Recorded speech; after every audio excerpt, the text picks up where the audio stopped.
7월부터 시작해서 올 여름에 우리는 매 주일마다 요한복음 가운데서 특별히 예수님께서 당신 자신을 가리켜 누구라고 분명하게 말씀하신 대표적인 구절 몇 군데를 보고 있습니다. 여러분, 이 말씀들을 볼 때 어떤 마음, 어떤 생각이 드셨을까요?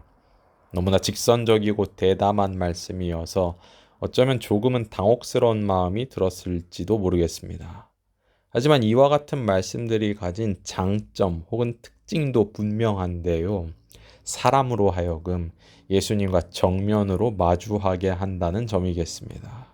사람마다, 개인마다 예수라는 분이 이렇다 혹은 저렇다 하는 나름의 상, 나름의 이미지, 선입견을 갖고 있습니다. 그런데 한번 질문해 볼 만한 문제죠.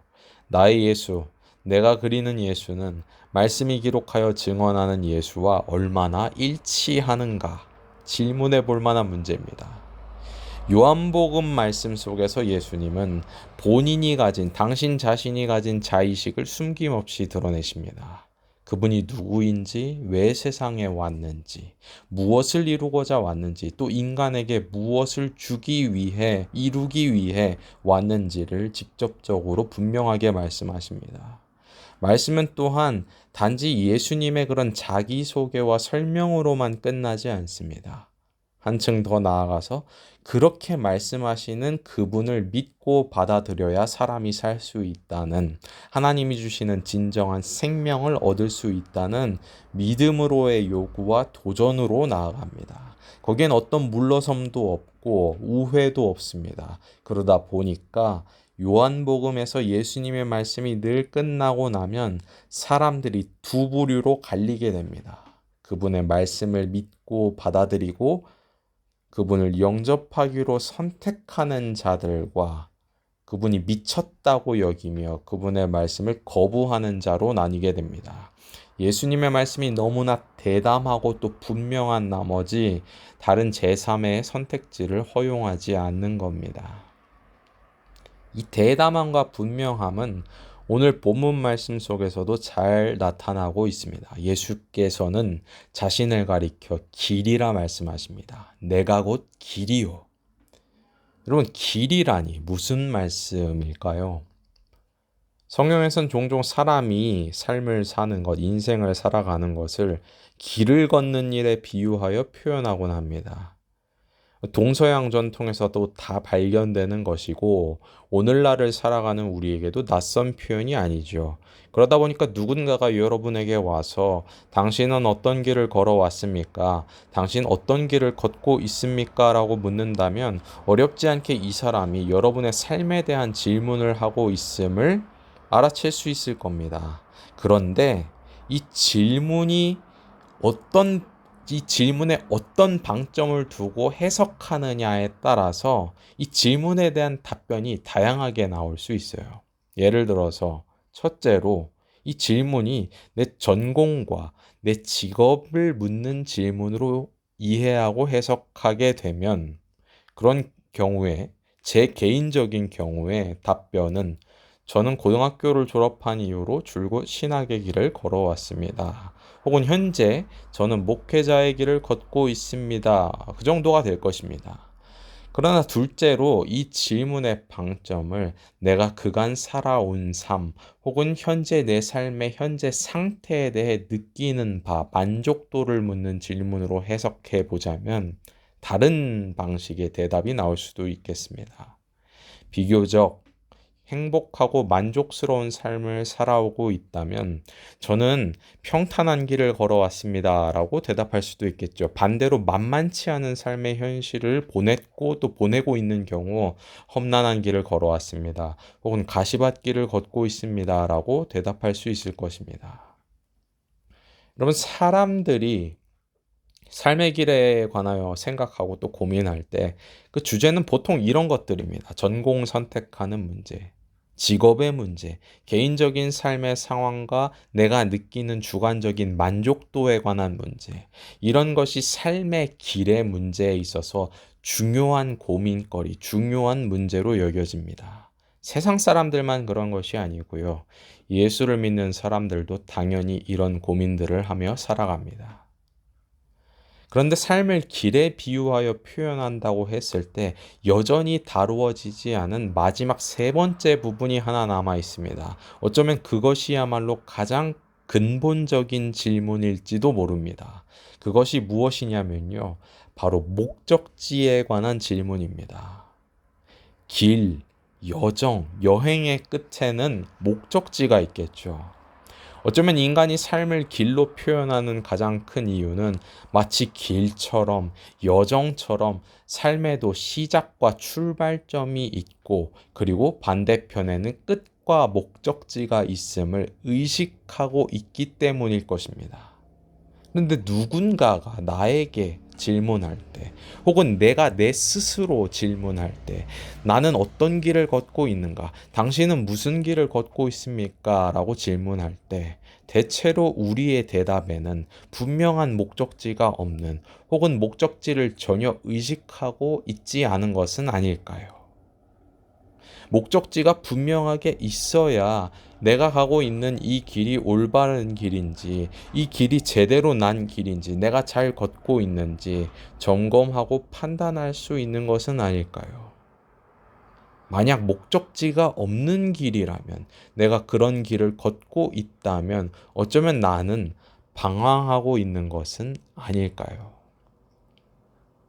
인간이 자기 자신의 존재와 삶을 진지하게 고민할 때 던지는 그런 삶의 근본적 질문 세 가지를 보통 이렇게 정리하곤 합니다. 첫째, 나는 어디로부터 왔는가? 나의 출발점, 나의 기원을 묻는 질문이죠. 둘째, 나는 무엇을 위해 사는가? 나의 삶의 의미를 묻는 질문입니다. 마지막 세 번째, 나는 어디로 가는가? 어디를 향해 가는가? 즉, 나의 삶의 최종 목적지를 묻는 질문입니다. 이와 같은 질문들은 먹고 사는 데 있어서 해도 그만, 안 해도 그만인 질문처럼 여겨지고 있는지도 모릅니다. 혹은 그저 청소년기, 청년기 때나 하는 그런 질문 따위로 여겨지고 있는지도 모르죠. 그런데 주변을 둘러보면 마치 그동안 경주마처럼 앞만 보고 달려왔는데, 그래서 마침내 어느 정도 삶의 기반을 튼튼하게 갖추었는데, 정작 이와 같은 질문에 대한 나름대로 답변을 갖지 못해서 깊은 공허함을 느끼며 이 질문에 대한 대답을 찾아, 답변을 찾아 이곳저곳 정신적인 방황을 하는 그런 분들도 있음을 보게 됩니다. 근데 여러분 막상 성경을 읽어보면 성경은 이와 같은 질문들을 꽤나 진지하게 다룹니다. 그리고 그간 우리가 쭉 살펴보았던 요한복음의 말씀들을 쭉 떠올려 보면 예수님은 자기 자신, 당신 자신을 바라보고 이해함에 있어서 이 질문들, 이 세 가지 질문들에 대한 명확한 대답, 명확한 의식, 분명한 의식을 갖고 계셨음을 우리가 기억하게 됩니다. 한번 볼까요? 첫째로 예수께서는 분명하게 당신 자신이 아버지 하나님께로부터 왔음을 아십니다. 당신이 우연히 세상에 떨어진 것이 아니라 하나님의 뜻이 있어 세상에 보냄받아 왔음을 아십니다. 둘째로 예수께는 당신이 이 땅에 살아야 할 분명한 이유, 이루어야 할 목적이 있습니다. 그것은 세상과 인간을 죄와 죽음으로부터 구원하여 하나님과 화해케 하여 하나님과 함께 하나님 안에서 살아가게 하는 것입니다. 그 분명한 목적이 있습니다. 그 분명한 목적을 위해서 예수께서는 당신의 생애 전부를 바치셨으며 그 목적이 있기 때문에 그분은 자신의 죽음조차 실패로 이해했던 것이 아니라 마침내 그 일을 완수하고 완성하는 사건, 그야말로 클라이맥스로 바라보셨습니다. 그리고 마지막 세 번째 질문에 대한 답변이 오늘 본문에 해당하는 요한복음 14장 안에서 나오는데요. 오늘 본문 5절에서 예수님의 제자 도마가 던졌던 첫 번째 질문이 바로 그것을 묻는 질문이었습니다. 주님, 예수님, 당신은 어디로 가십니까? 예수님 자꾸 어디론가 가신다고 하는데, 이제 우리를 떠나신다고 하는데, 예수님 어디로 가십니까? 이 질문에 대해서도 예수님은 분명한 대답을 갖고 계셨습니다. 예수께 있어서 최종 목적지란 아버지 하나님께로 돌아가 그분과 함께 사는 것입니다. 아버지께로부터 왔다는 분명한 정체성이 있으셨을 뿐만 아니라 뭐해요에 대한 그 답변이 있으셨을 뿐만 아니라 내가 아버지께로 돌아간다는 그런 믿음과 소망이 예수님 마음속에 있었던 겁니다. 그런데 여러분, 여기 요한복음 14장을 잘 보시면요. 이 요한복음 14장에서는 놀라운 초대, 놀라운 확장이 일어납니다. 그분의 목적지, 아버지께로 간다는, 아버지께로 돌아간다는 그 목적지는요, 단지 예수라는 한 분 개인의 삶에 의미를 부여하고 방향성을 부여하는 목적지로만 머무는 것이 아닙니다. 요한복음 14장 2절 중반부부터 3절에 보면 예수님이 이런 말씀을 하세요. 내가 너희를 위하여 거처를 예비하러 가노니 가서 너희를 위하여 거처를 예비하면 내가 다시 와서 너희를 내게로 영접하여 나 있는 곳에 너희도 있게 하리라. 무슨 말씀입니까? 단지 예수님만 아버지께로 최종 목적지로 향할 뿐만 아니라 그 예수님으로 말미암아 예수님이 행하시고 행하실 일로 말미암아 그분의 제자들, 예수를 믿고 따르는 자들의 삶에도 똑같은 동일한 목적지가 주어지고 있는 겁니다. 아버지와 함께 영원히 살 거처가 예수님뿐만 아니라 그들을 위해서 준비되고 있습니다. 이제 예수 안에 있는 자, 예수를 믿고 따르는 자들의 삶은요, 더 이상 아무런 목적지도 없고 도착할 곳도 없고 돌아갈 곳도 없는 그런 우연히 왔다 우연히 가는 삶이 아닙니다. 분명히 가야 할 곳, 기다리고 있는 곳이 생겼습니다. 이것이 예수께서 우리에게 주시는 구원의 선물 중 하나인 것입니다. 달리 말하자면 우리는 예수께서 계신 그곳으로 오라는, 우리도 그리로 오라는 초대장을 받은 것입니다. 그렇다면 여러분, 이제 질문은 이게 됩니다. 이제 우리는 어떤 길을 가야 합니까? 예수께서 우리에게 목적지를 알려주셨는데, 초대장을 보내주셨는데, 우리는 어떤 길을 가야 거기까지 갈 수 있겠습니까? 이제 우리가 가야 할 길은 아무런 길이 될 수 없습니다. 우리가 가야 할 길은 예수께서 우리를 초대하신 그곳, 아버지 품, 아버지와 함께 사는 그 삶으로, 그 생명으로 향하는 길이어야 합니다. 물론 여전히 개개인마다 삶의 형태는 다양할 겁니다. 누구는 예술가로, 누구는 주부로, 누구는 기술자로, 또 누구는 목사로 살아갈 것입니다. 기질과 재능과 환경과 상황에 맞게 우리는 자유롭게 그것들을 선택하고 계획하고 준비할 수 있습니다. 그러나 우리의 전공이 다양하고 직업이 다양하고 또 우리의 사는 모습과 규모와 형태가 개개인마다 다양할 수는 있어도 그리스도의 부르심을 받은 우리들, 그리스도의 초대장을 받은 우리들, 목적지가 생긴 우리들은 아버지 하나님을 향해 영원의 본향이라는 분명한 목적지로 우리를 이끌어줄 그 길을 걸어야 하는 것입니다. 여러분, 그 길은 무엇입니까? 우리는 어디서 그 길을 찾을 수 있습니까? 어떻게 그 길을 걸을 수 있습니까? 오늘 본문 5절에서 제자 도마가 던졌던 두 번째 질문이 바로 이것을 묻는 질문이었습니다. 제자가 주님께로부터 알기 원했던 것, 배우기 원했던 것이 바로 이 길입니다. 도마의 질문은 제자들 모두의 질문이며 또한 오늘날 예수 앞에 있는 우리들의 질문이기도 합니다. 아버지께로 향하는 그 길, 우리를 아버지 품으로 끝내 이끌어줄 그 길은 무엇입니까? 그 질문을 던지는 자에게, 답을 구하는 자에게 예수께서 말씀하셨습니다. 대담히 말씀하셨습니다. 내가 곧 길이요 진리요 생명이니 나로 말미암지 않고는 아버지께로 올 자가 없느니라. 그러나 여러분, 이 말씀은요, 준비가 되지 않은 자에겐 그저 당혹스러운 말씀일 뿐입니다. 세상에는 많은 길들이 있고 많은 진리들이 있는데 오로지 당신 자신만이 정관사를 붙인 길, der Weg이요. 진리, die Wahrheit요.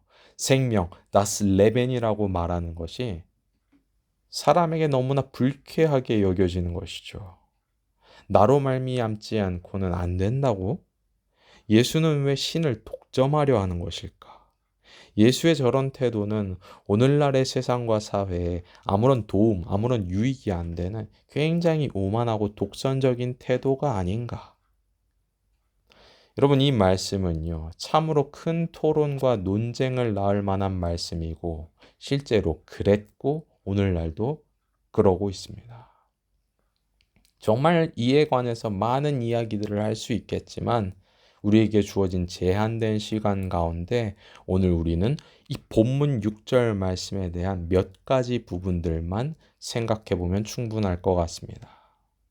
첫째로, 예수님의 말씀은 비단 오늘날뿐만 아니라 복음서에 잘 나와 있듯 당시에도 1세기 당시에도 분명한 반대와 핍박을 불러일으켰습니다. 여러분 이걸 분명히 아실 필요가 있어요. 현대 21세기 포스트 모던 시대에만 예수님의 말씀, 예수님의 주장, 대담한 주장이 거북하게, 불쾌하게 느껴졌던 것이 아닙니다. 예수님이 땅 위에서 활동하셨던 그 1세기에 예수님이 하신 말씀은 여러분 당연히 알고 계시겠지만 목숨을 걸어야 하는 주장이에요. 목숨을 실제로 앗아간 그런 주장이었습니다. 그럼에도 불구하고 예수님께서는 대담하게도 이 말씀을 하셨으며 그 말씀 앞에 사람들이 믿음으로 긍정으로 반응하기를 요구하셨습니다. 그리고 예수님이 이토록 분명하게 말씀하신 이상 그분의 제자들 또한 사람들의 눈치를 보며 그 말씀을 숨기거나 그 말씀을 조용히 삭제하고 빼버릴 수 없었습니다. 도리어 제자들은 그 말씀을 간직하며 또 담대히 증언하지 않을 수 없었던 것입니다. 둘째로 예수님은 오늘날 현대인들이 생각하고 떠올리는 그런 어떤 추상적인 신, 관념 속의 신, 그러니까 사람들의 의견에 따르면 어떤 종교를 통해서든 마땅히 도달할 수 있고 또 마땅히 도달할 수 있어야 한다는 그런 하나의 가상의 관념, 인간의 이성이나 인간의 상상 속에서나 존재할 만한 그런 어떤 신, 곳을 말씀하신 것이 아닙니다. 그럼 오늘 본문 6절을 정확히 보세요.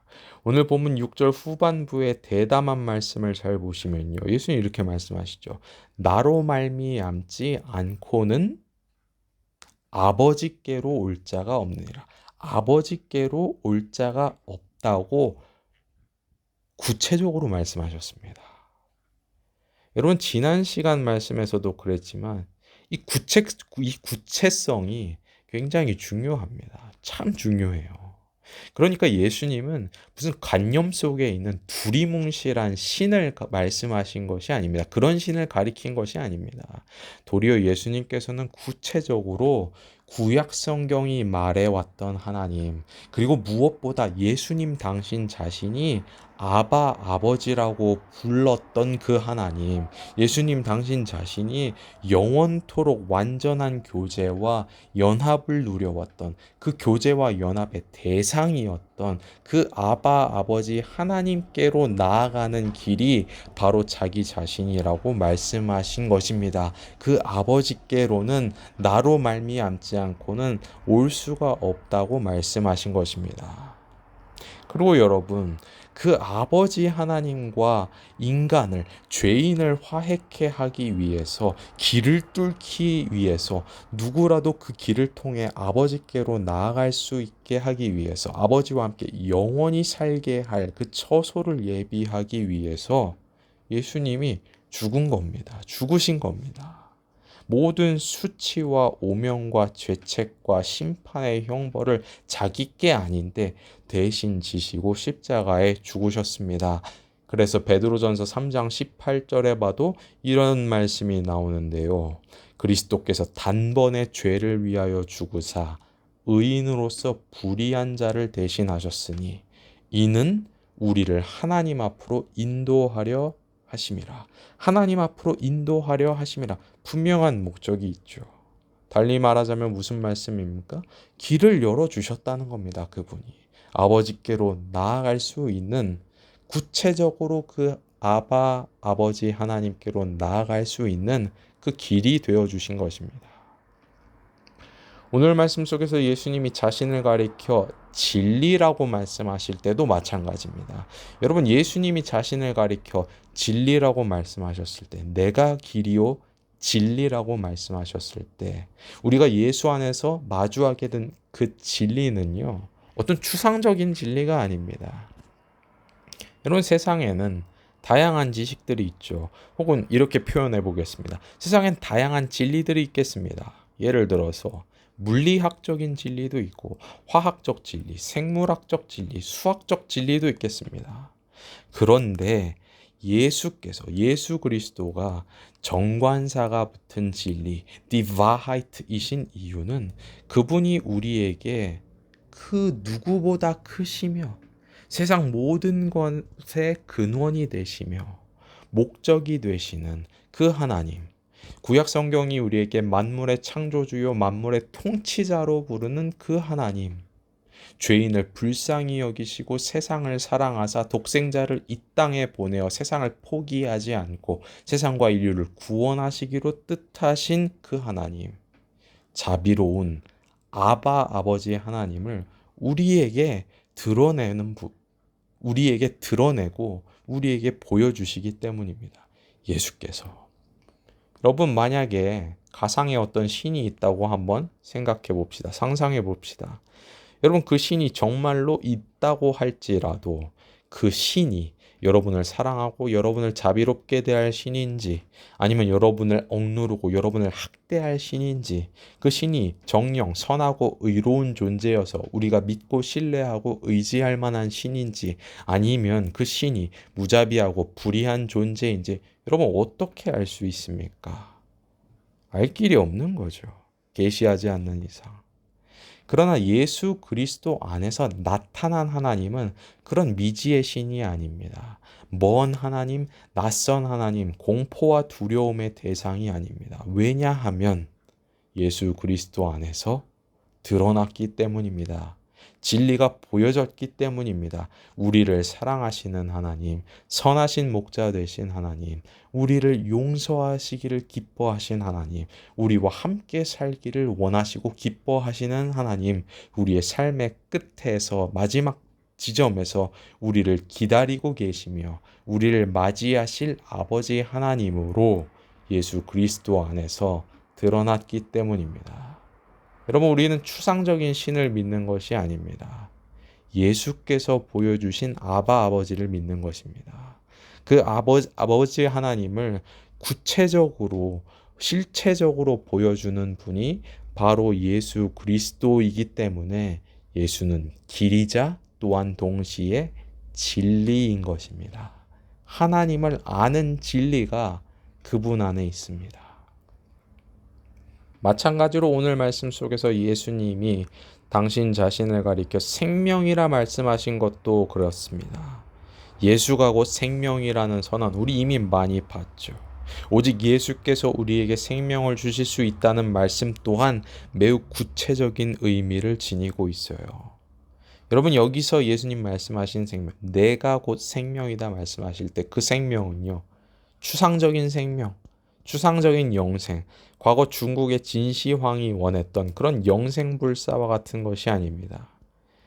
여러분, 여러분이 영생불사 한다고 하여도 혼자 고독하게 존재해야만 한다면 그걸 복된 삶이라 할 수 있겠습니까? 혹은 영생불사 한다 하여도 사랑 가운데 살아가는 것이 아니라 증오와 견제 속에서 영원히 살아야만 한다면 그걸 정령 영원한 생명이라, 탁월한 생명이다, 신적 생명이다 그렇게 부를 수 있는 것일까요? 그것은 도리어 지옥이 아닐까요? 그야말로 지옥이 아닐까요? 고독하게 외로움 속에서 혹은 증오와 견제 속에서 살아야만 한다면. 그러나 예수 그리스도가 주시는 생명, 예수 그리스도의 생애 안에서 드러난 생명은 그와 같지 않습니다. 우리는 이미 예수님의 스토리 속에서 그 생명의 실체들을, 부분들을 보았습니다. 그 생명이란 어떤 생명이죠? 구체적으로 아버지 하나님과 화해함, 아버지 하나님의 용서받음 속에서 친교와 교제를 누리는 생명, 나를 위해 자기 목숨까지 내어주신 그 놀라우신 사랑 안에 거하는 생명, 그 예수로 말미암아 새롭게 형제 자매가 된 사람들과 함께 살아가는 생명, 그래서 사랑을 받을 뿐만 아니라 사랑을 주고 사랑을 나누는 그런 교환이 있는 생명입니다.